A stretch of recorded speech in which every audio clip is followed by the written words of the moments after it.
Hello dear students and welcome to Edutab. So guys, अब इस series में हम आज स्टार्ट करने वाले हैं अपना first lecture for your English language for your SBI PO prelims exam 2026।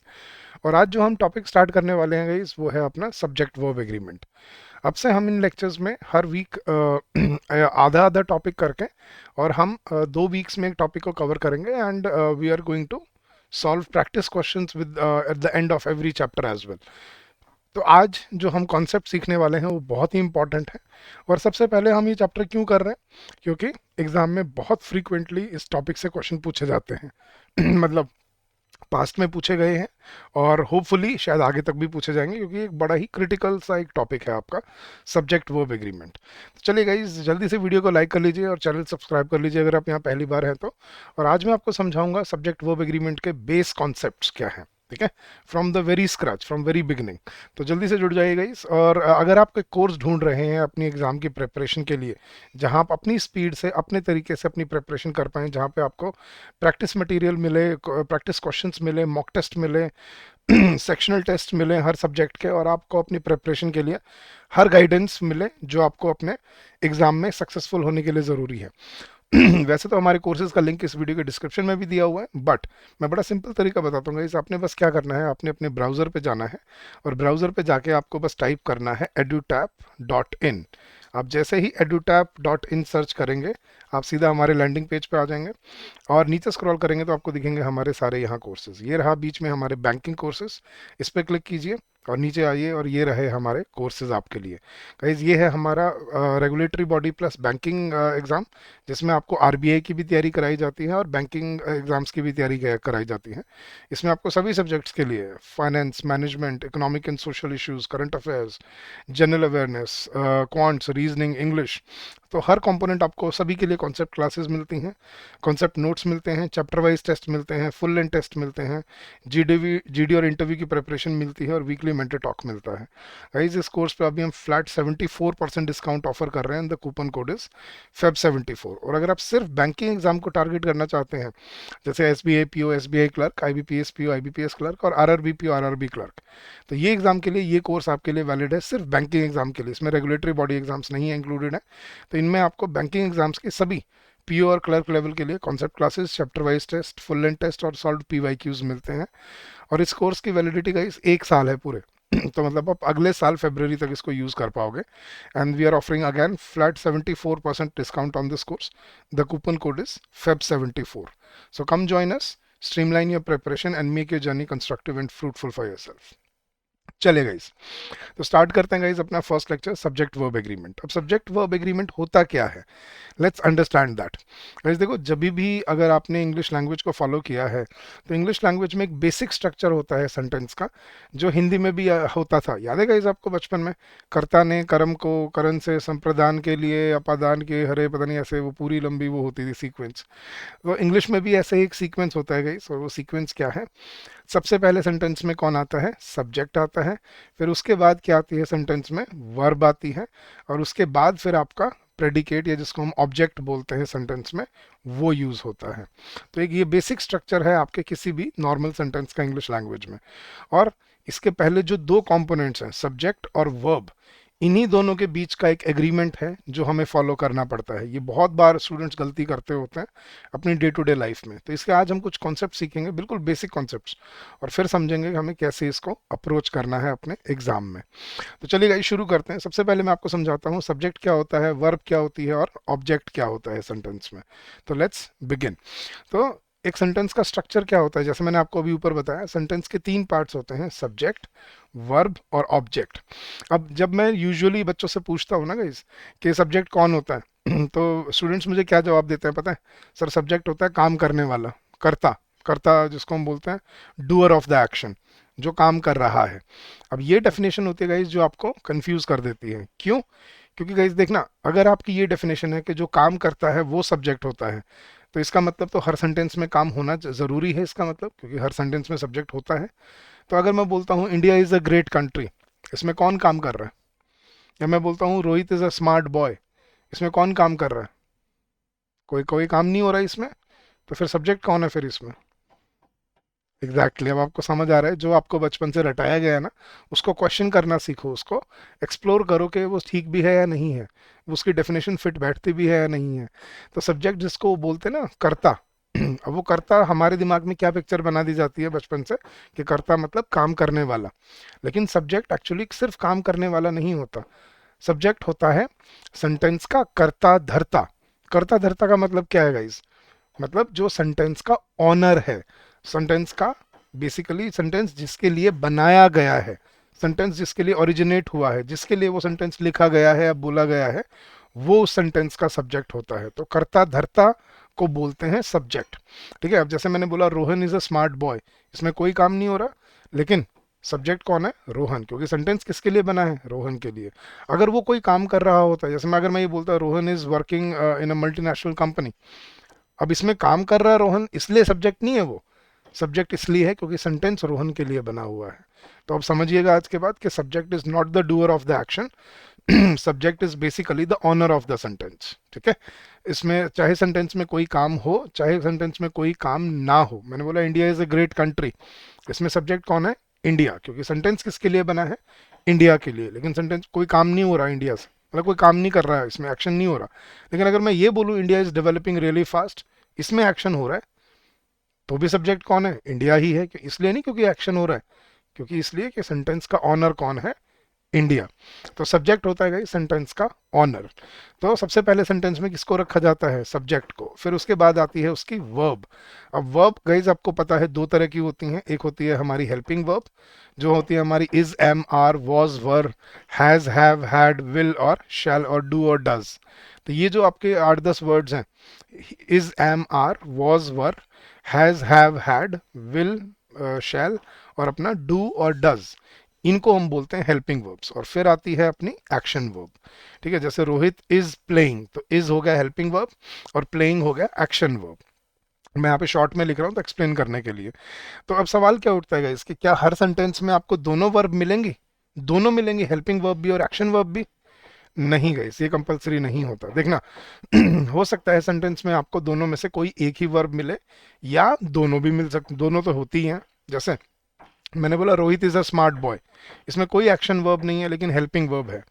Rohit is an intelligent person, या Reena is an intelligent person, या India is a great country, in sentences में एक्शन वर्ब नहीं है लेकिन हेल्पिंग वर्ब है। अब कुछ ऐसे भी सेंटेंस दिखेंगे जिसमें सिर्फ एक्शन वर्ब होगी, हेल्पिंग वर्ब नहीं होगी। जैसे राहुल प्लेज फुटबॉल, राइट, या रोहित राइट्स नॉवेल्स, या सीमा कुक्स फूड। सो इन सेंटेंसेस में क्या है गाइस? एक्शन वर्ब है, प्ले, राइट या कुक, लेकिन हेल्पिंग वर्ब नहीं है। और ऐसे सेंटेंस तो हम देखते ही हैं जिसमें दोनों मिलती हैं, जैसे रोहित इज प्लेइंग क्रिकेट या रीना इज कुकिंग फूड। तो अभी समझना गाइस, दो तरह की वर्ब्स होती हैं सेंटेंस में, हेल्पिंग वर्ब या एक्शन वर्ब। लेकिन ये कोई कंपलसरी नहीं है कि हर सेंटेंस में आपको दोनों ही मिलेंगी, एक्शन वर्ब भी मिलेगी और हेल्पिंग वर्ब भी मिलेगी, नहीं। हो सकता है किसी सेंटेंस में आपको सिर्फ हेल्पिंग वर्ब मिले, जिसमें वो किसी की स्टेट ऑफ बीइंग बता रहा है, मतलब वो कैसा है, क्या इंसान है, किस हालत में है, वो बता रहा है। ठीक है, जैसे Rohit is a good boy, मैं उसकी स्टेट ऑफ बीइंग बता रहा हूँ, इसमें कोई एक्शन नहीं है। हो सकता है आपको सिर्फ एक्शन वर्ब मिले, जैसे रोहित प्लेज फुटबॉल, इसमें सिर्फ उसके एक जनरल एक्शन बता रहे हैं, इसमें कोई हेल्पिंग वर्ब नहीं है। And Rohit is playing football, इसमें आपको दोनों मिल रही हैं, हेल्पिंग वर्ब भी और एक्शन वर्ब भी। तो सब्जेक्ट के बाद आती है उसकी वर्ब। और फिर ऑब्जेक्ट कौन होता है गाइस? अब इसकी भी डेफिनेशन एक बार क्लियर कर लेते हैं। ऑब्जेक्ट हमें क्या सिखाया गया है बचपन से? सब्जेक्ट सिखाया गया था जो काम करता है, और ऑब्जेक्ट क्या सिखाया गया था? जिसके ऊपर काम किया जा रहा है। But that's not true.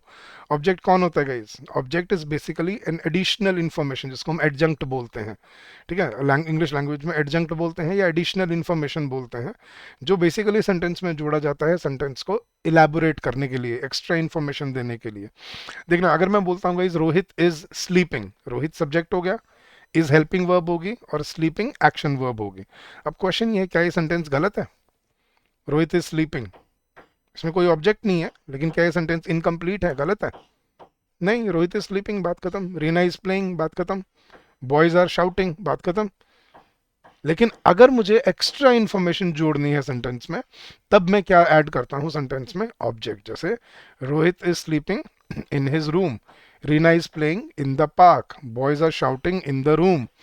ठीक है, तो ये जो in the park, in in the room, या इन द क्लासरूम, ये जो सेंटेंस है, ये जो पार्ट है, इसको बोलते हैं ऑब्जेक्ट, जो सेंटेंस में एडिशनल इंफॉर्मेशन देता है। क्या ये कंपलसरी होता है सेंटेंस में? Not necessarily. क्या ये हर सेंटेंस में मिलता है? नो। लेकिन क्या यूजुअली इन सेंटेंसेस में इसको देखा जाता है? यस। क्यों? क्योंकि देखो, सिर्फ रोहित इज स्लीपिंग, सिर्फ ये सेंटेंस इन मतलब सिर्फ इतना बोलना रोहित इज स्लीपिंग, ये अपने आप में पूरी कंप्लीट इन्फॉर्मेशन नहीं देता। तो जब आपको कोई चीज़ बतानी होती है, जैसे I am writing a novel on this topic, तो ऑन दिस टॉपिक क्या है guys? I am writing a novel on this topic, ये क्या है? मेरा ऑब्जेक्ट ऑन दिस टॉपिक, जो एडिशनल इंफॉर्मेशन देता है आपको। तो ये तीन पार्ट्स होते हैं गाइज आपके सेंटेंस के। सेंटेंस का सब्जेक्ट जो ऑनर होता है, फिर उसकी वर्ब जो उसके साथ लगती है, उसकी हेल्पिंग वर्ब या एक्शन वर्ब, और फिर उसका ऑब्जेक्ट जो एडिशनल इंफॉर्मेशन देता है। जैसे सेंटेंस देखना guys, he was driving his car, तो इसमें सब्जेक्ट कौन है गाइज? हमारा ही, क्योंकि सेंटेंस उसके लिए बना है। वर्ब क्या है हमारी? वॉज, और ड्राइविंग हेल्पिंग वर्ब और एक्शन वर्ब दोनों है। और हिज कार क्या है हमारा यहाँ पर? ऑब्जेक्ट, जो क्या है? उसको एडिशनल इंफॉर्मेशन दे रहा है। अब गाइज इसको बोला जाता है एक सिंपल नॉर्मल सेंटेंस। तो सिंपल सेंटेंस बोल लो, या इसको अपनी इंग्लिश लैंग्वेज में हम क्या बोल देते हैं? क्लॉज बोल देते हैं। इसको बोला जाता है क्लॉज। एक क्लॉज क्या होता है गाइज? जब सेंटेंस में एक सब्जेक्ट हो, एक वर्ब हो, और अगर है तो एक ऑब्जेक्ट हो। सिर्फ जब इतना पार्ट होता है ना सेंटेंस में, 1 2 3, सब्जेक्ट वर्ब और ऑब्जेक्ट, इसको बोलते हैं एक सिंपल सेंटेंस या एक क्लॉज। अब ये क्लॉज का मतलब क्या, मैं आपको समझाऊंगा अभी अगले स्लाइड पे, देखना।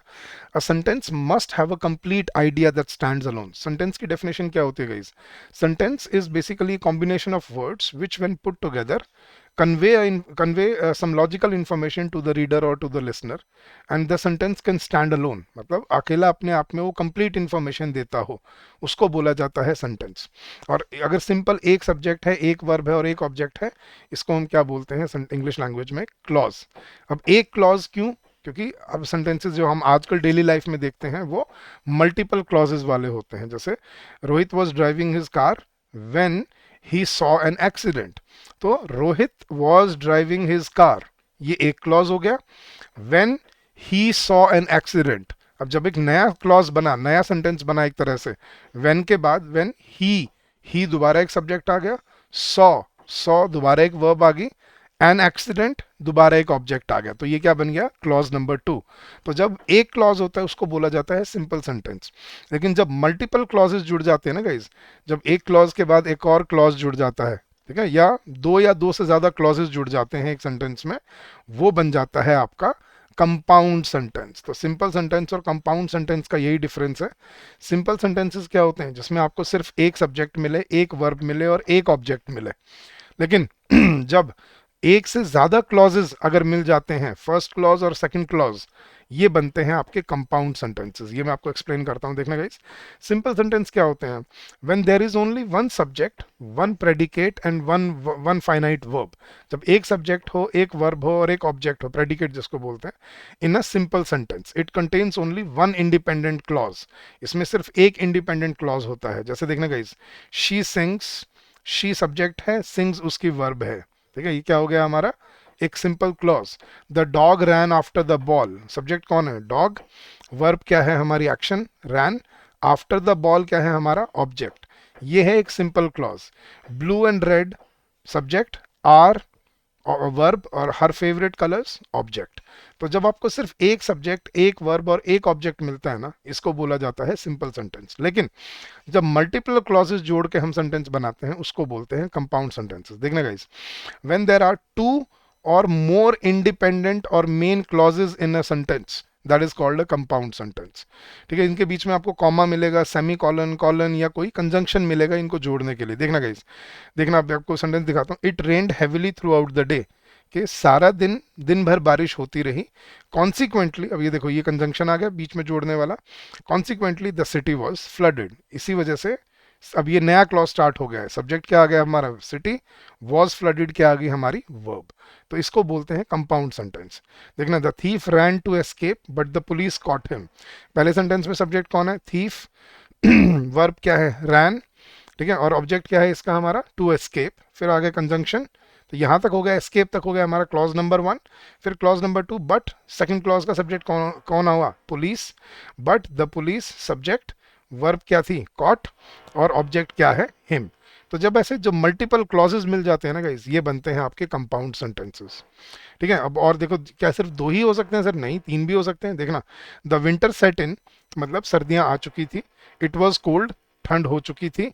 And we took out woollens from the cupboard, और हमने अपने गर्म कपड़े अलमारी से निकाल लिए थे। तो सर्दी आ चुकी थी, ठंड बढ़ चुकी थी, और कपड़े निकाल चुके थे। तीन क्लॉजेस जुड़े हैं यहाँ पे, और ये मिलके क्या बनते हैं हमारे कंपाउंड सेंटेंसेस। ठीक है, तो ये होते हैं गाइज आपके सिंपल सेंटेंस और कंपाउंड सेंटेंसेस, और वो सीक्वेंस याद रखना जो मैंने आपको बताया, सब्जेक्ट वर्ब एग्रीमेंट। अब शुरू करते हैं गाइज अपना टॉपिक। सब्जेक्ट वर्ब एग्रीमेंट क्या कहता है हमें? सब्जेक्ट वर्ब एग्रीमेंट का गाइज एक ही रूल है जो आपको याद रखना है। ठीक है, एक रूल तो याद रख सकते हो, राइट? तो एक सिंपल सा एक यूनिवर्सल रूल बनाया गया इंग्लिश लैंग्वेज में ना, इसको यूनिवर्सल रूल बोला जाता है। यूनिवर्सल रूल क्या है इंग्लिश लैंग्वेज का? कि अगर कभी किसी सेंटेंस का सब्जेक्ट सिंगुलर होगा, अगर कभी किसी सेंटेंस का सब्जेक्ट सिंगुलर होगा, तो याद रखना गाइस, उस सेंटेंस की वर्ब भी हमेशा क्या होनी चाहिए? सिंगुलर होनी चाहिए।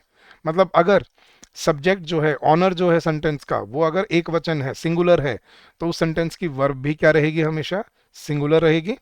और अगर किसी सेंटेंस का सब्जेक्ट प्लूरल है, अगर किसी सेंटेंस का सब्जेक्ट प्लूरल है, तो याद रखना उस सेंटेंस की वर्ब भी हमेशा हमें क्या रखनी पड़ेगी? प्लूरल रखनी पड़ेगी।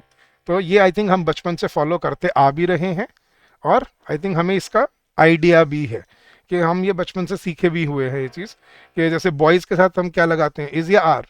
बॉयज़ आर, क्यों? क्योंकि बॉयज़ प्लूरल है। और रोहित के साथ क्या लगाएंगे? इज या आर? रोहित इज क्यों? क्योंकि रोहित सिंगुलर है। तो अब यही चीज़ है जो हम बचपन से फॉलो करते आ रहे हैं, कि अगर सब्जेक्ट सिंगुलर होगा तो वर्ब भी क्या रहेगी? सिंगुलर रहेगी। और अगर सब्जेक्ट प्लूरल होगा तो वर्ब भी क्या रहेगी? प्लूरल रहेगी। ये यूनिवर्सल रूल है इंग्लिश लैंग्वेज का, मतलब कहीं भी यूज होती है लैंग्वेज, ये रूल हमेशा फॉलो किया जाता है। ठीक है, अब ये रूल हमें बचपन से मालूम भी है, ऐसा नहीं है कि हमें नहीं पता, हम इसको फॉलो करते आ रहे हैं, बट विदाउट नोइंग कि ये कोई कॉन्सेप्ट है। लेकिन आज के बाद इस कॉन्सेप्ट को बहुत ध्यान से याद रखना, क्योंकि ये सबसे बड़ी गलतियां जो होती हैं इंग्लिश लैंग्वेज में, वो यहीं से होती हैं। कि अगर सब्जेक्ट सिंगुलर है तो उसकी वर्ब भी सिंगुलर रहेगी, और अगर सब्जेक्ट प्लूरल है तो उसकी वर्ब भी हमेशा क्या रहेगी? प्लूरल रहेगी। ठीक है, अब इस कॉन्सेप्ट के, अब हमें लग रहा है सर हमें तो ये मालूम है, आप इसमें नया क्या पढ़ा रहे हो आप हमें? हमें तो बचपन से पता है कि Rohit is, Reena is, India is, और boys are, girls are, citizens are, right? लेकिन अब इसमें कुछ ऐसे डिविएशंस हैं, कुछ ऐसे पर्टिकुलर स्पेसिफिक पॉइंट्स हैं जो आपको समझने हैं आपके एग्जाम पर्सपेक्टिव से। ठीक है, जो आपको एग्जाम पॉइंट ऑफ व्यू से समझने हैं, कि ऐसे गलतियां होंगी आपसे एग्जाम में। अब वो कुछ मैं आपको आज 5 रूल्स करा के जाऊंगा, और फिर अगले लेक्चर में भी मैं आपको अगले 5 रूल्स करवाऊंगा। टोटल 10 रूल्स हैं जो हमें इस चैप्टर में समझने हैं। ये एक तरह की एक्सेप्शंस हैं बेसिकली। यहाँ तक तो गई बेसिक अंडरस्टैंडिंग थी कि सब्जेक्ट क्या होता है, वर्ब क्या होती है, ऑब्जेक्ट क्या होता है, सेंटेंस का सीक्वेंस क्या होता है, सिंपल सेंटेंस और कंपाउंड सेंटेंस क्या होते हैं, क्लॉज क्या होता है। ये बेसिक अंडरस्टैंडिंग थी अभी तक। अब मैं आऊँगा उस पार्ट पे जो आपके एग्जाम पर्सपेक्टिव से इंपॉर्टेंट है, जो आपके एग्जाम में जहाँ पे आपको टेस्ट किया जाएगा। तो चलिए गाइस, शुरू करते हैं अपने 5 रूल। तो पहला रूल यही है अपना, singular subject will always take a singular verb, and plural subject will always take a plural verb. आइए रूल नंबर 1। तो उसने रूल नंबर 1 क्या दिया है? A verb must agree with its subject in person and number. कि भाई अगर subject अगर सिंगुलर, ये वही बात है, मतलब लिखने का तरीका है कि अगर सब्जेक्ट सिंगुलर है, वर्ब क्या रहेगी? सिंगुलर। सब्जेक्ट अगर प्लूरल है तो वर्ब क्या रहेगी? प्लूरल। अगर सिंगुलर सब्जेक्ट है और सिंगुलर, और वो सिंगुलर वर्ब लेता है, तो याद रखना हमें वर्ब में सिंगुलर फर्स्ट फॉर्म में हमें क्या करना पड़ता है गाइस? एस या ई एस ऐड करना पड़ता है। जैसे आई प्ले, हम क्या बोलते हैं guys? I play. We play, plural के साथ भी हम क्या बोलते हैं? We play, you play, they play. लेकिन सिंगुलर के साथ हमें क्या करना पड़ता है? ही प्लेज, हमें एस ऐड करना पड़ता है। She plays cricket. ठीक है, देखना, I work, we work, you work, they work, but he works. Reena works, Rohit works in a company. ठीक है, I drive a car, we drive a car, you drive a car, लेकिन Rohit drives a car. Reena drives a car, she drives a car, he drives a car. तो जब हम he she या it use करते हैं ना सिंगुलर, तो singular में हमें वर्ब में क्या ऐड करना पड़ता है गाइस? सिंगुलर में जब हम वर्ब की फर्स्ट फॉर्म यूज कर रहे हैं तो फर्स्ट फॉर्म के साथ हमें एस या ई एस ऐड करना पड़ता है वर्ब के साथ। ठीक है। और प्लूरल सब्जेक्ट हमेशा क्या लेंगे अपने साथ? प्लूरल वर्ब लेंगे। मतलब agreement must be maintained regardless of the sentence, ये याद रखना, चाहे कैसा ही सेंटेंस क्यों ना हो, सब्जेक्ट वर्ब एग्रीमेंट हर जगह पे फॉलो किया जाएगा। ठीक है। अब इसके कुछ एग्जांपल दिखाता हूँ आपको, एग्जाम में कंफ्यूज कैसे करेगा, देखना। The chairman of the newly constituted committee proposes a series of reforms that challenge conventional policies। Subject कौन था यहाँ पे गई सेंटेंस का? सब्जेक्ट था चेयरमैन। चेयरमैन क्योंकि सेंटेंस किसके लिए बना है? चेयरमैन के लिए। और सब्जेक्ट की एक और पहचान होती है गाइस, यूजुअली वो आपको सेंटेंस की स्टार्टिंग में मिलता है, मतलब शुरू शुरू के पॉइंट में, शुरू शुरू के पार्ट में, ये नहीं कि पहला वर्ड, बट शुरू के पार्ट में जो नाउन या प्रोनाउन होता है वो सब्जेक्ट होता है। तो चेयरमैन सब्जेक्ट है। अब चेयरमैन सिंगुलर है। अब सिंगुलर है, मैंने अभी अभी बताया, सिंगुलर के लिए हमें क्या करना पड़ेगा? सिंगुलर के लिए हमें वर्ब में एस ई एस या आई ई एस ऐड करना पड़ता है। मतलब अगर सेंटेंस का सब्जेक्ट सिंगुलर है और अगर हम वर्ब की फर्स्ट फॉर्म यूज कर रहे हैं तो याद रखना हमें वर्ब में एस ई एस या आई ई एस ऐड करना पड़ता है। जैसे द चेयरमैन, अब क्या आना चाहिए? The chairman of the newly constituted committee propose या प्रपोजेज। अब ये बहुत बड़ी गलती होती है स्टूडेंट से, आप सबने भी की है अपनी लाइफ में, आई एम डैम श्योर, और ये बहुत बार एग्जाम में पूछी जाती है। तो the chairman of the newly constituted committee proposes a series of reforms that challenge conventional policies. The student who regularly attends, ये देखना गाइज, यहाँ पे सब्जेक्ट कौन था? स्टूडेंट। स्टूडेंट सिंगुलर है, सिंगुलर में हमें क्या करना पड़ेगा? वर्ब में एस ऐड करना पड़ेगा फर्स्ट फॉर्म के साथ वर्ब की। तो the student who regularly attends the weekend research workshops performs better than his peers. दो वर्ब आ रही हैं और दोनों किसके लिए लग रही हैं? स्टूडेंट के लिए, कि वो स्टूडेंट जो रेगुलरली रिसर्च वर्कशॉप अटेंड करता है वो अपने सहपाठियों से बेहतर परफॉर्म करता है। So the student who regularly attends the weekend research workshops performs better than his peers. ऐसे एग्जाम में क्वेश्चन में वो क्या करेगा? परफॉर्म्स की जगह परफॉर्म लिख के दे देगा, या अटेंड्स की जगह अटेंड लिख देगा। अब आपको पहचानना होगा एग्जाम में कि वो सही है या गलत है। A child who has been neglected at home, a child subject कौन था गाइज? चाइल्ड। अब देखो चाइल्ड के लिए पहले सिंगुलर आ रहा है, child who has been neglected at home often develop या डेवलप्स। ये हमने बहुत बार गलती की है गाइस, यहाँ पे डेवलप लिख देते हैं हम, हमें ध्यान नहीं रहता सिंगुलर है या प्लूरल है, क्योंकि हमें वो चीज़ कभी कॉन्शियसली इतना फोकस करके समझाई ही नहीं गई कि डेवलप आना चाहिए या डेवलप्स आना चाहिए, लेकिन अब एग्जाम में पूछी जाएगी। तो a child who has been neglected at home often develops behavioural issues at school. Next example, the organisation, subject कौन है हमारा? Organisation. The organisation that operates across several continents maintains strict ethical codes. कि जो organisation several continents पे operate करती है वो strict ethical code maintain करती है। Next, the group of young volunteers. अब आपको लग रहा होगा सर वॉलंटियर्स नहीं है सब्जेक्ट यहाँ पे, नहीं, सब्जेक्ट यहाँ पे ग्रुप है, सिंगुलर। तो अब देखना गलती कैसे होती है, the group of young volunteers, work आना चाहिए या वर्क्स आना चाहिए? So the group of young volunteers works tirelessly। अब वहां अगर नहीं क्लिक किया कि यहाँ पे सब्जेक्ट वॉलंटियर्स नहीं ग्रुप है, तो the team of players is, the group of students is, the flock of birds is. तो ये जो पहले जो आपको नाउन मिलता है ना गाइस, वो सेंटेंस का सब्जेक्ट होता है। So the group of young volunteers works tirelessly to assist flood affected families. Next, several multinational corporations invest. अब सेवरल है, अब देखो प्लूरल आ रहा है ना, सेवरल मल्टीनेशनल कॉर्पोरेशंस इन्वेस्ट्स नहीं, invest heavily in renewable energy projects across Asia. The participants, अब देखो प्लूरल आ रहा है सब्जेक्ट, यहाँ पे सब्जेक्ट को मैं सभी अंडरलाइन करके चल रहा हूँ गाइस आपके लिए हर सेंटेंस में। नेक्स्ट देखना plural, the participants in the marathon, participants plural है, अब क्या रहेगा? Run. Run not only for health but also for raising funds for charity. The teachers in the government institutions, subject कौन है? Teachers. The teachers in the government institutions often struggles या struggle।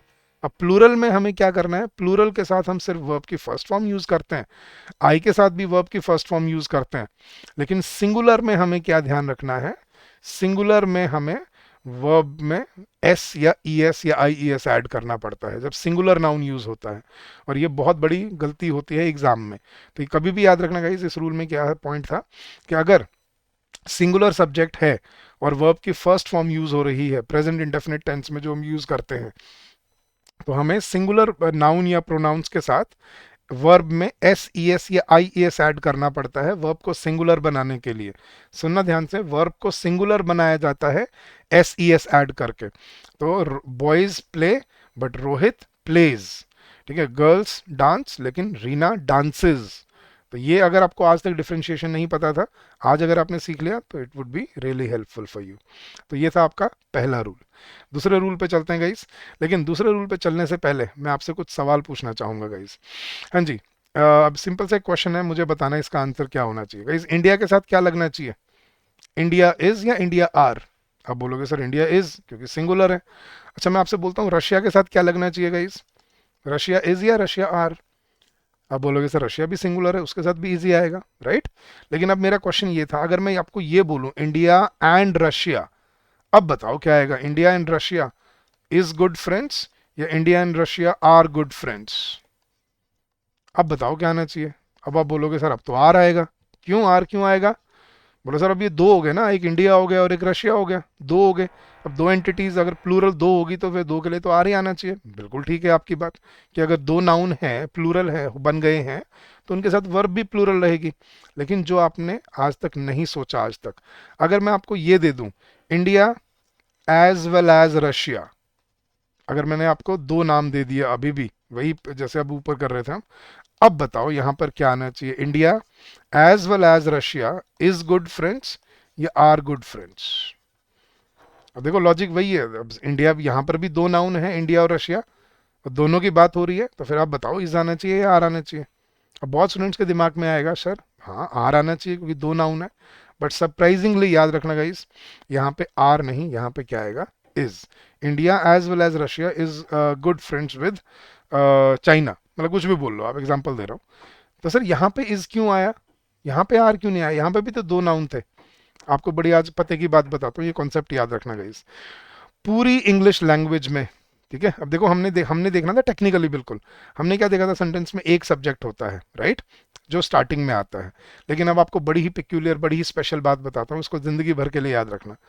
सिर्फ पूरी English language में, ध्यान से सुनना guys, पूरी इंग्लिश लैंग्वेज में सिर्फ और सिर्फ एक कंजंक्शन है, सिर्फ एक वर्ड है जो दो सब्जेक्ट क्रिएट कर सकता है सेंटेंस में। मतलब वो दो नाउन को सब्जेक्ट आइडेंटिफाई करता है, सब्जेक्ट बनाता है, और वो कौन सा वर्ड है? एंड। तो याद रखना, one and one equals to two, ये जो फॉर्मूला है ना, ये कर मतलब वन प्लस वन करने की एबिलिटी जो है, ये सिर्फ और सिर्फ एक वर्ड के पास है पूरी इंग्लिश लैंग्वेज में, और वो कौन सा वर्ड है? एंड। एंड के अलावा और कोई वर्ड नहीं है इंग्लिश लैंग्वेज में जो दो नाउन को सब्जेक्ट बना सकता है। तो आज के बाद याद रखना गाइस, दो नाउन्स के बीच में अगर एंड के अलावा और कोई भी कंजंक्शन दिया हुआ हो तो याद रखना हम सेकंड नाउन को नहीं देखेंगे, वो सब्जेक्ट नहीं कंसीडर होगा। सब्जेक्ट सिर्फ कौन कंसीडर होगा? जो पहले होगा। अगर वो सिंगुलर होगा तो वर्ब रहेगी सिंगुलर, और अगर वो प्लूरल होगा तो वर्ब रहेगी प्लूरल। हाँ, अगर दोनों के बीच में एंड है तब हम दोनों को सब्जेक्ट मानेंगे, वन प्लस वन करेंगे और उसको प्लूरल बना के उसके साथ प्लूरल वर्ब लगाएंगे, ठीक है। तो पूरी मैं दोबारा से रिपीट कर रहा हूँ, याद करके बताना गाइस, वन प्लस वन करने की एबिलिटी सिर्फ किसके पास होती है पूरी इंग्लिश लैंग्वेज में? जल्दी से वीडियो के कमेंट सेक्शन में जवाब दे दीजिए guys. Yes, one plus one करके दो सब्जेक्ट बनाने की एबिलिटी सिर्फ किसके पास होती है इंग्लिश लैंग्वेज में? एंड के पास। अब देखना और एग्जांपल देता हूँ गाइस। क्या सिर्फ सिर्फ ये एज वेल एज में? नहीं, कोई भी कंजंक्शन लगा लो। जैसे देखना, रोहित, मैंने बोला along with his colleagues। Rohit along with his colleagues, हमें लग रहा है एक तो रोहित हो गया, साथ में उसके कॉलीग्स हो गए, कितने सारे लोग हो गए? बहुत सारे हो गए।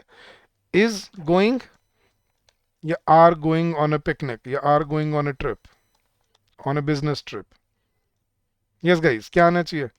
Rohit along with his colleagues is going या are going on a business trip? अब सर रोहित जा रहा है, अब सोच के देखो, रोहित जा रहा है साथ में उसके कॉलीग्स जा रहे हैं, अब लोग तो बहुत सारे लग रहे हैं ना जाने वाले। लेकिन इंग्लिश में ऐसे नहीं होता गाइस। अगर दो नाउन के बीच में एंड नहीं है, आप सेकंड नाउन को नहीं देखोगे, सब्जेक्ट सिर्फ कौन होगा? रोहित। और क्या रहेगा यहाँ पे? Rohit along with his colleagues is going on a business trip। हाँ जी, रीना, रीना टुगेदर, टुगेदर लगा लो, बिसाइड्स लगा लो, मतलब आप कोई भी कंजंक्शन लगा लो गाइस यहाँ पे, रीना टुगेदर विद या लगा लो बिसाइड्स लगा लो, कुछ भी लगा लो यहाँ पे आप।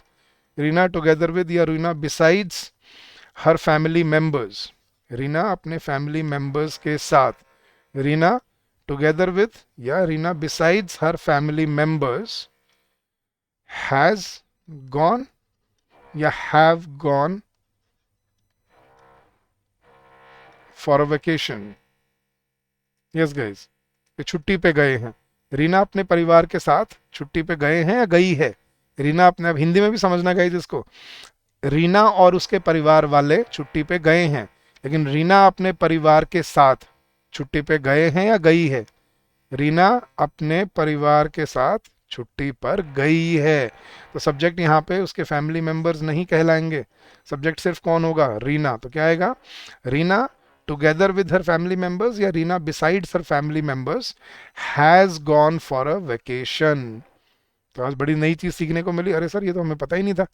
मतलब सिर्फ एंड ही है जो दो नाउन को कनेक्ट कर सकता है, मतलब सब्जेक्ट बना सकता है। यस, एंड के अलावा और कोई भी कंजंक्शन दिख जाए आपको, as well as, along with, together with, beside, just as, like, not so, कुछ भी, जस्ट जस्ट एज, कुछ भी लिखा हो, कुछ भी कंजंक्शन हो, कोई भी क्यों ना हो, ठीक है, आप सेकंड नाउन को सब्जेक्ट नहीं कंसीडर करोगे, सिर्फ फर्स्ट नाउन जो है वो सब्जेक्ट कंसीडर होगा और वही वर्ब को डिसाइड करेगा। अगर वो सिंगुलर होगा तो वर्ब सिंगुलर, और वो प्लूरल होगा तो वर्ब प्लूरल, क्योंकि सब्जेक्ट वर्ब एग्रीमेंट कहता है। तो अब यही है आपका सेकंड रूल कि compound subjects joined by and take a plural verb. जैसे एक्स एंड वाई होगा ना जब, तब वो प्लूरल वर्ब लेगा। देखना, पॉवर्टी एंड अनएम्प्लॉयमेंट रिमेन्स नहीं, remain the biggest challenges for policy makers in developing nations. The principal and the teachers have resolve to introduce a new discipline policy. Principal हो गए और टीचर्स हो गए, and आ रहा है ना बीच में, तो एंड मतलब 1+1। excessive television watching and poor dietary habits contribute significantly to obesity in children। And आ रहा है मतलब दो, 1+1 हो गए तो वो plural. Social media and digital advertising play a critical role in shaping consumer behaviour today. Honesty and integrity are valued more in the long run than temporary success achieved by deceit। हाँ, but एक exception समझना guys. अब कई बार ये होता है कि दो नाउन के बीच में एंड तो दिया होता है, लेकिन वो दोनों नाउन मिलके वो एक ही आइडिया या एक ही एंटिटी का नाम होता है। मैं एग्जांपल देता हूँ गाइस, जैसे Mahindra and Mahindra. Yes guys, Mahindra and Mahindra are an Indian company होगा या is an Indian company? Sir उसका तो नाम ही महिंद्रा एंड महिंद्रा है, लेकिन कंपनी तो एक ही है ना वो। तो Mahindra and Mahindra is an Indian company. Jack and Jones, Jack and Jones देखते हैं, अपैरल ब्रांड है, तो Jack and Jones are an apparel brand या इज एन अपैरल ब्रांड? जब ब्रांड एक है तो नाम में बेशक हैंड आ गया, लेकिन वो एंटिटी तो एक ही है, तो उसको हम सिंगुलर ही मानेंगे। जैसे आपने, मैं और एग्जांपल देता हूँ गाइस, वो सुना है अली बाबा इन 40 थीव्स, बचपन में कहानी पढ़ते थे हम, अली बाबा और 40 चोर। तो अब इसको हम क्या बोलेंगे guys, Ali Baba and 40 thieves are a good story या आर एन इंटरेस्टिंग स्टोरी या is an interesting story? Ali Baba and 40 thieves is an interesting story, क्योंकि स्टोरी तो एक ही है ना, वो बेशक नाम में एंड आ रहा है। तो ये चीज थोड़ा सा ध्यान रख के चलना कि कई बार ऐसे होता है कि एंड से दो नाउन कनेक्ट तो होते हैं, लेकिन वो एक ही एंटिटी की बात कर रहे होते हैं। जैसे bread and butter is my favourite breakfast. Rice and kidney beans is a very common north Indian dish. Idli and sambar या idli and dosa is the staple dish of south India. Right, तो अब जब इडली एंड डोसा, वो अलग अलग थोड़ी, इडली अलग और डोसा अलग थोड़ी खा रहे हैं, या इडली एंड सांबर अलग अलग थोड़ी खा रहे हैं। तो जब वो एक डिश बन गई है, ठीक है, जब वो एक एंटिटी बन जाती है तो फिर वो सिंगुलर भी कंसीडर होती है। ठीक है, जैसे प्राइड एंड प्रेजुडिस, ठीक है, is a very famous novel. या जैसे आपने वो कहानी सुनी थी खरगोश और कछुए वाली, उसकी मॉरल ऑफ द स्टोरी क्या था, slow and steady wins the race. अब स्लो एंड स्टडी बेशक एंड आ रहा है, लेकिन वो दोनों एक ही खरगोश, उसके कछुए की बात कर रहे हैं ना वो, कि जो जो भी इंसान या जो भी जानवर स्लो और स्टडी चलता रहेगा वो जीतेगा। तो slow and steady wins the race होता है, विन नहीं होता, विंस सिंगुलर बनाया जाता है। तो कई बार दो नाउन एंड से जुड़ने के बाद एक सिंगुलर एंटिटी लेते हैं। जैसे bread and butter is my only meal, देखो मील है, on most mornings when I am rushing for work, one idea. The poet and philosopher, अब देखो गाइस, जो इंसान पोएट है क्या वो फिलोसोफर नहीं हो सकता? पोएट फिलोसोफर्स होते हैं और फिलोसोफर पोएट हो जाते हैं। तो अब सवाल ये, सर हमें पता कैसे चलेगा कि वो दो एक ही इंसान है?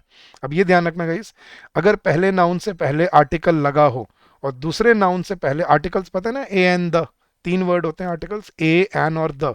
तो अगर पहले नाउन से आर्टिकल लगा हो और दूसरे नाउन से पहले आर्टिकल ना हो, इसका मतलब, ये ब्रैकेट देखना गाइस, ये ब्रैकेट समझते हैं ना हम, ब्रैकेट मैथमेटिक्स में सीखी होगी।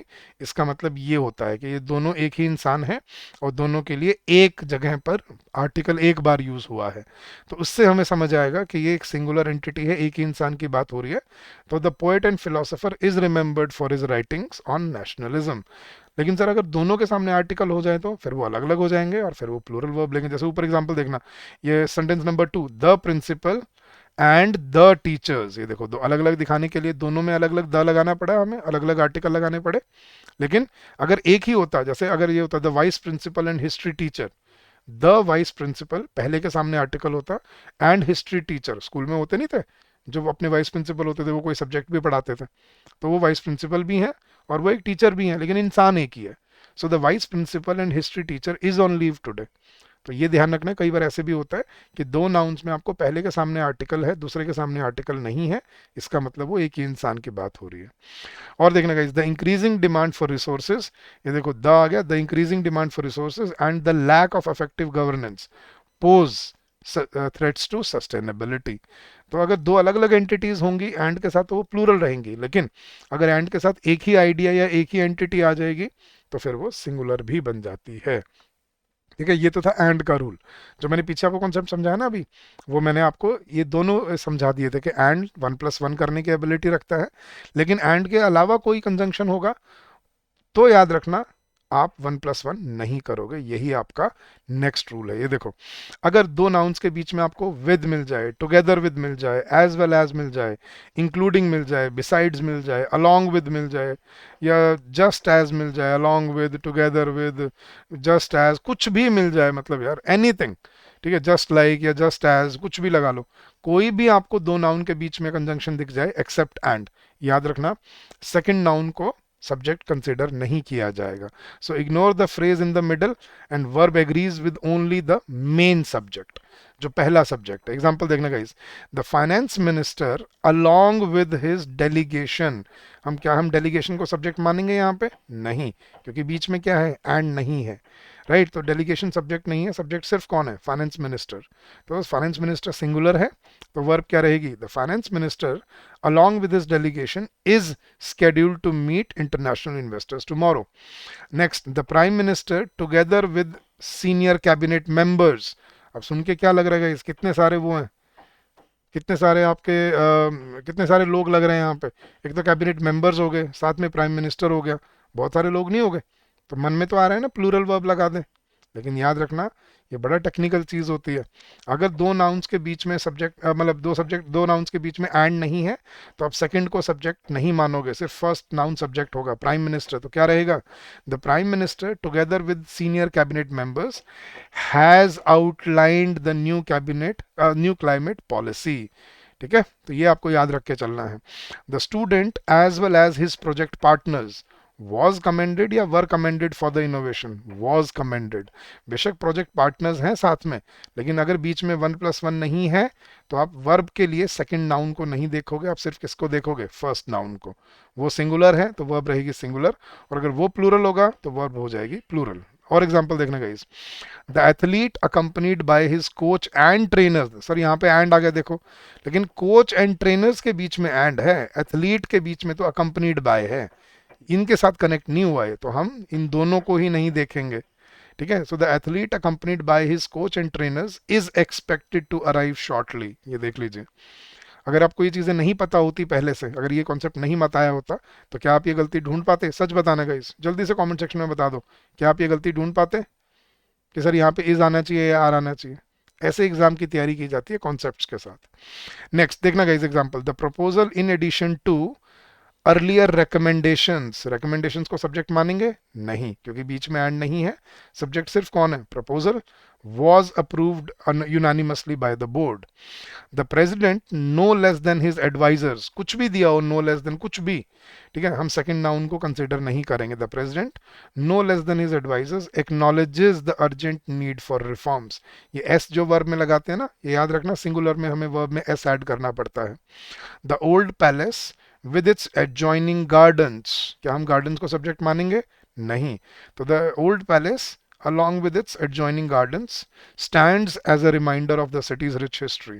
The examination paper together with answer booklets, क्या हम आंसर बुकलेट्स को सब्जेक्ट मानेंगे? नहीं, सब्जेक्ट सिर्फ कौन होगा? Examination paper. was misplaced by the clerk।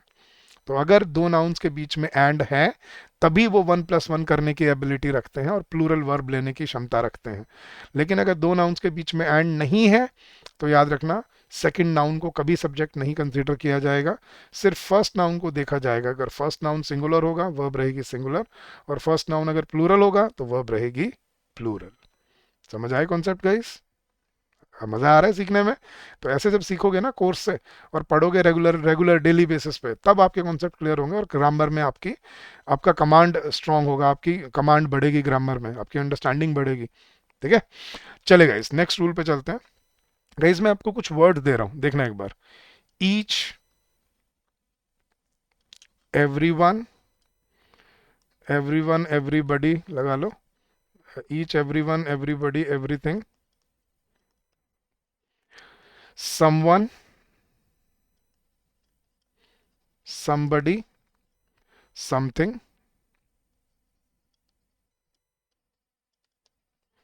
no one,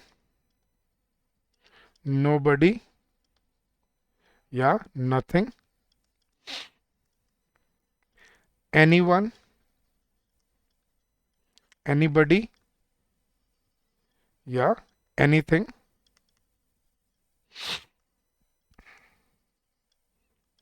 और इसके बाद वन, एनी एंड एवरी। ये वर्ड देखना गाइस एक बार। Each, everyone everybody everything, someone somebody something, no one nobody nothing, anyone anybody anything, और उसके बाद वन, एनी एंड एवरी। अब ये कुछ वर्ड्स हैं, इन सब में एक कॉमन एलिमेंट है जो आपको आज के बाद ध्यान से समझना है गाइस। ठीक है, मैं इन वर्ड्स का आपको एग्जैक्ट मीनिंग बताता हूँ हिंदी में ताकि आपको याद रहे। ईच का मतलब क्या होता है? प्रत्येक। ईच मतलब होता है प्रत्येक। एवरीवन क्या होता है गाइस? एवरीवन, आपको लगता है एवरीवन होता है सर सभी, सारे। गलत, एवरीवन सारे नहीं होता या सभी नहीं होता। एवरीवन होता है हर एक। एवरी वन हर एक, एवरीबडी हर एक, एवरीथिंग हर चीज, समवन कोई एक, समथिंग कोई चीज, नो वन, नो वन को हमें लगता है सभी के सभी नहीं, गलत। नो वन होता है कोई एक भी नहीं। तो नो वन, नो बडी, नथिंग कोई चीज नहीं, एनी वन कोई भी एक, एनीथिंग कोई भी चीज, वन एक, एनी कोई एक मतलब कोई, एंड एवरी हर एक वाली सेंस में। अब ध्यान से सुनना गाइस, ये वर्ड्स इंडिविजुअलिटी सिंगुलैरिटी को एक्सप्रेस करते हैं। ये सिंगुलैरिटी के को बताने के लिए बनाए गए हैं, ये सिंगुलैरिटी पे एम्फसाइज करते हैं। तो याद रखना, इन ये वर्ड अगर कभी सेंटेंस की स्टार्टिंग में आ गए तो आंख बंद करके मान के चलना कि इनके साथ जो वर्ब होगी ना वो हमेशा क्या रखी जाएगी? सिंगुलर रखी जाती है। लेकिन आप अपने मन से सच में पूछ के बताना आपने आज तक क्या लिखा है गाइस। एवरी, मैं एग्जांपल देता हूँ, जैसे एग्जांपल देखना यहाँ पे, every one of them is या आर रेडी। सच बताना है अपने मन से पूछ के आपने आज तक इस सेंटेंस में क्या लिखा है। अगर आपने लिखा है तो आपने क्या वर्ब यूज की होगी यहाँ पे? Every one of them is ready बोला है या every one of them are ready बोला है? अपने मन से पूछ के बताना। मुझको कोई मतलब कोई वो नहीं है कि ठीक आंसर देने से कोई कौन बनेगा करोड़पति नहीं खेल रहे कि मतलब आपको प्राइज मिलेगा, लेकिन गलती ठीक हो जाएंगी यहाँ से आपकी बहुत बड़ी। एवरी वन ऑफ देम, हमारा ध्यान किस पे जाता है? देम पे। हमें लगता है बहुत सारे लोगों की बात हो रही है तो प्लूरल आना चाहिए, लेकिन आप भूल गए सब्जेक्ट कहाँ मिलता है सेंटेंस की स्टार्टिंग में। Every one is a singular word. तो every one of them are ready बोला तो आज तक शायद यही है, लेकिन आज के बाद याद रखना यहाँ पे क्या रहेगा? Is ready. ठीक है, नो वन के साथ क्या बोला है गाइस आपने? No one of us, no one of us is interested या are interested in this movie? हाँ जी guys, no one of us is interested या आर इंटरेस्टेड। अपने मन से पूछ के बताना अपनी फर्स्ट इंस्टिंक्ट क्या है, आपका मन क्या कहता है, पहली बार सुन के क्या बोलता है? No one of us are interested या is interested? I am damn sure मन क्या बोल रहा होगा? आर। लेकिन आज के बाद याद रखना यहाँ वर्ब क्या रहेगी? इज। तो no one of us is interested. तो यही है अगला रूल। ये जो वर्ड्स लिखे हैं आपके सामने, each, everyone, everybody, someone, somebody, no one, nobody, anyone, anybody, one, any and every, अगर ये वर्ड सेंटेंस की स्टार्टिंग में आ जाएं, आंख बंद करके मान के चलना कि वर्ब क्या रहने वाली है, सिंगुलर। आंख बंद करके बोल रहा हूं, ध्यान से सुनना।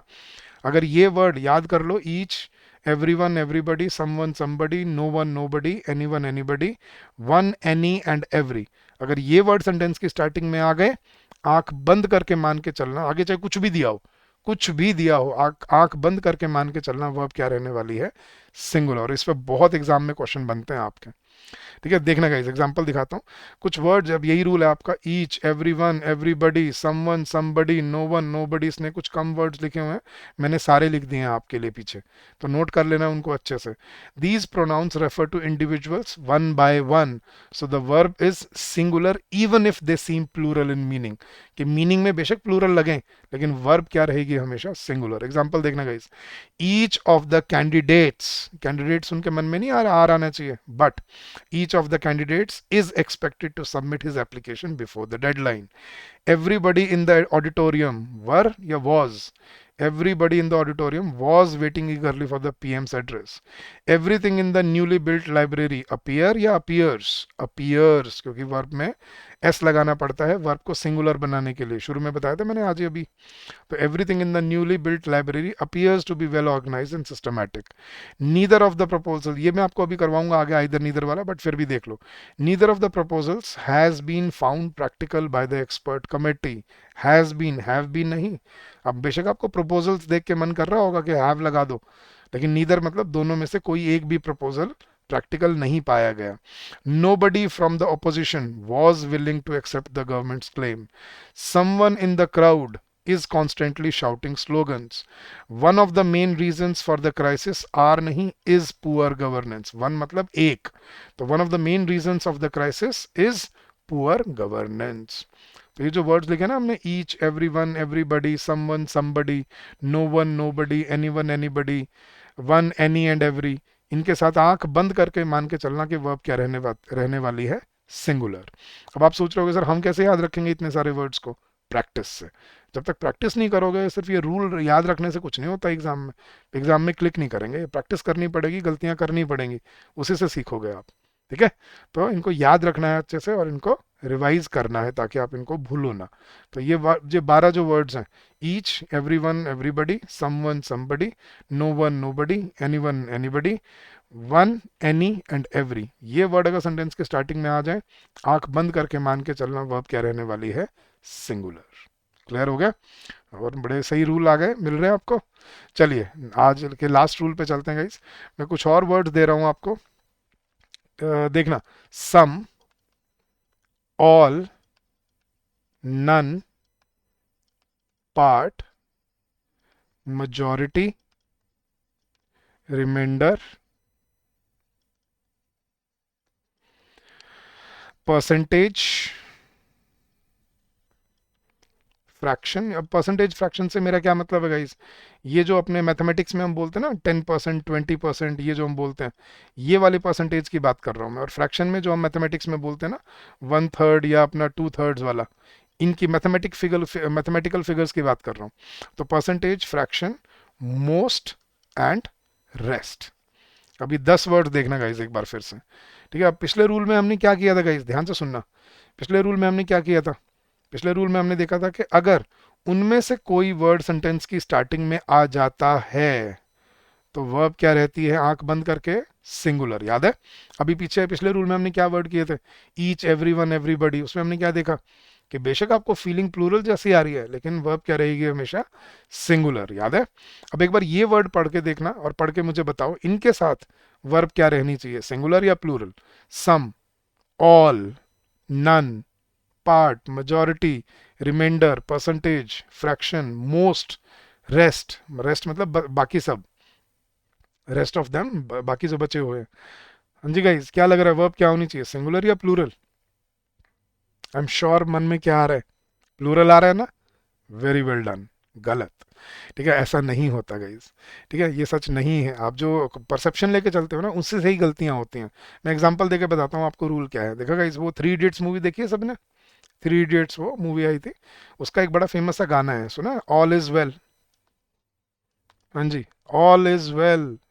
ऑल इज वेल कैसे भाई? अभी तो कह रहे थे सर ऑल के साथ प्लूरल वर्ब लगेगी। सर वो तो गाना है। चलो एग्जांपल देखना guys, some of the food. अब आप अपनी मर्जी से जल्दी से बताओ चैट बॉक्स में, क्या आना चाहिए? Some of the food was left या वर लेफ्ट? क्या आएगा? Some of the food was left या वर लेफ्ट? ये थोड़ा सा खाना बच गए थे या बच गया था?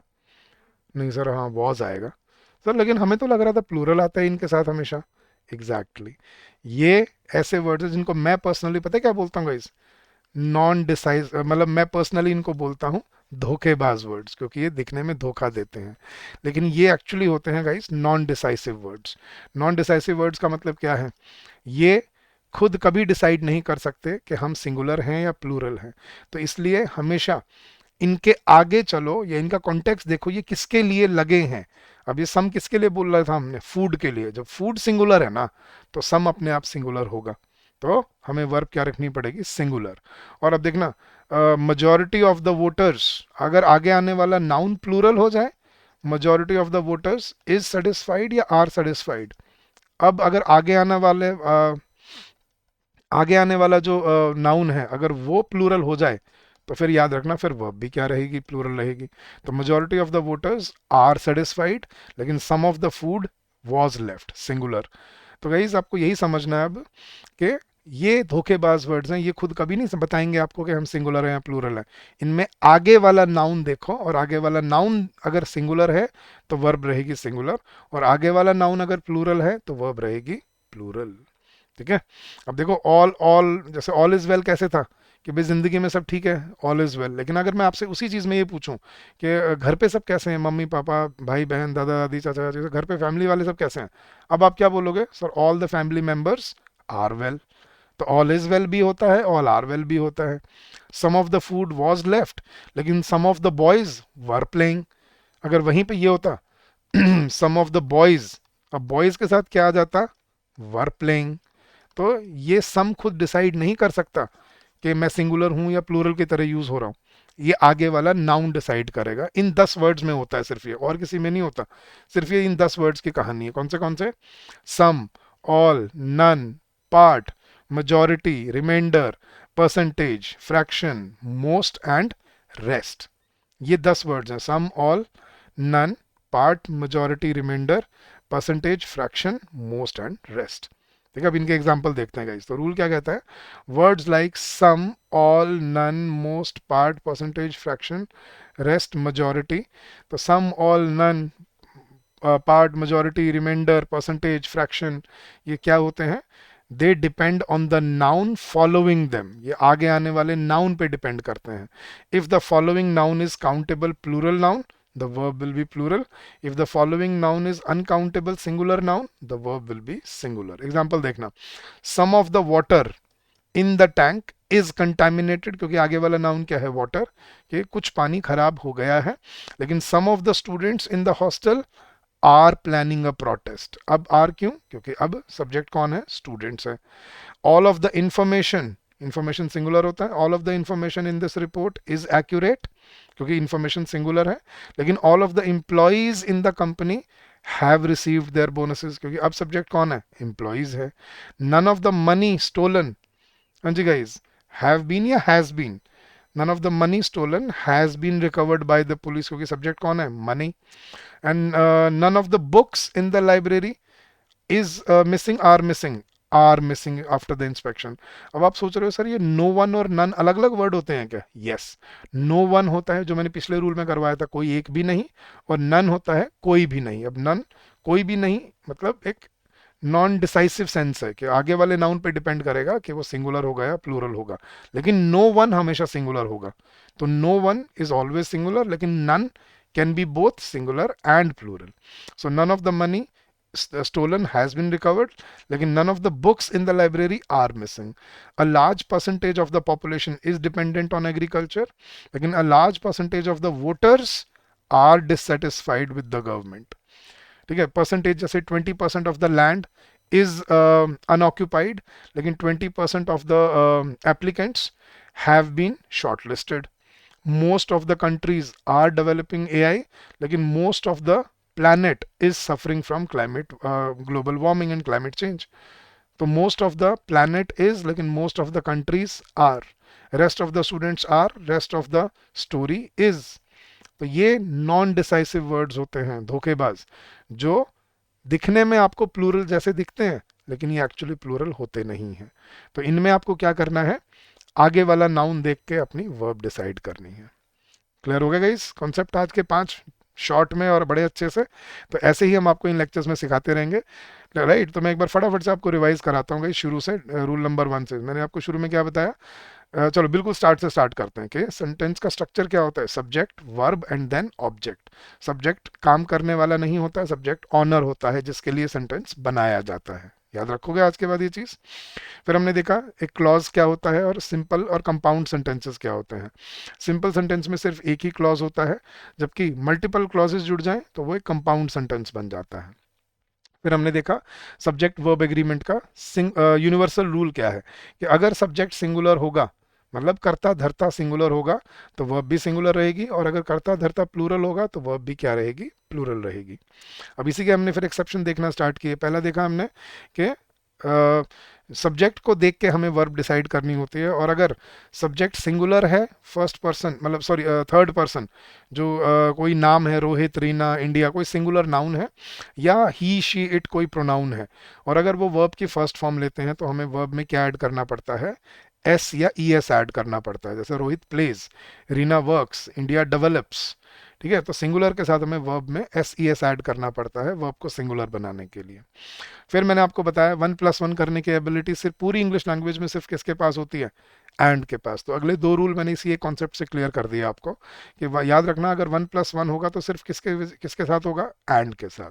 तो देखा 1+1 करने की एबिलिटी सिर्फ किसके पास होती है, एंड के पास। लेकिन एंड के अलावा कोई भी कंजंक्शन आ जाए, as well as, along with, together with, तो हम सेकंड नाउन को नहीं, हम किसको देखेंगे, सिर्फ फर्स्ट नाउन को देख के अपनी वर्ब डिसाइड करेंगे। जैसे the prime minister along with his cabinet members has arrived at the parliament. So the prime minister along with his parliament members along with के साथ है, तो वो सब्जेक्ट नहीं है, सिर्फ प्राइम मिनिस्टर सब्जेक्ट है। तो has arrived in the parliament. Next rule हमने देखा कुछ वर्ड ऐसे जो हमेशा सिंगुलर रहते हैं, जो एक वचन के लिए बने हैं, सिंगुलैरिटी के लिए बने हैं। Each, everyone, everybody, someone, somebody, no one, nobody, anyone, anybody, one, any and every. ये इनके साथ वर्ब आंख बंद करके मान के चलना क्या रहेगी, हमेशा सिंगुलर। और फिर हमने ऑपोजिट रूल देखा कि कुछ नाउन ऐसे, मतलब कुछ वर्ड्स ऐसे जो धोखेबाज होते हैं, जो दिखने में प्लूरल जैसे दिखते हैं लेकिन एक्चुअली में होते नहीं हैं। ये सिंगुलर प्लूरल दोनों हो सकते हैं, ये डिपेंड करता है इनसे आगे आने वाले नाउन पे।